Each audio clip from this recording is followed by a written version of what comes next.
Bağa, min bir dərdim dərmadı, zob xəstəliyin tamamilə aradan qaldırır da, qurbağa. Bronxial asma. Bronxial asmadır, sonra massapatik düyünlərdir xanımlarda, süd vəznində düyünlər olur. Məsəl üçün, o düyünləri əridir, qurbağa. Yuxusuzluqdur. Yuxusuzluq, bunlar aradan qaldırır. Sağalmayan yaralardır. Gəldik ilana.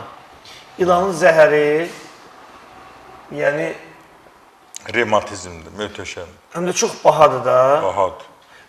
Azərbaycanda da deyəsən haçansa ilanları saxlamaq üçün var idi. Zirədə deyəsən fabrik olub, hə? Yəni, Zirədə fabrika var idi. Ondan başqa da ilanın qabığından, ilanın özünün dəmləməsindən müxtəlif xəstələrdə istifadə olunur. Hətta yeyirlər onun ətini.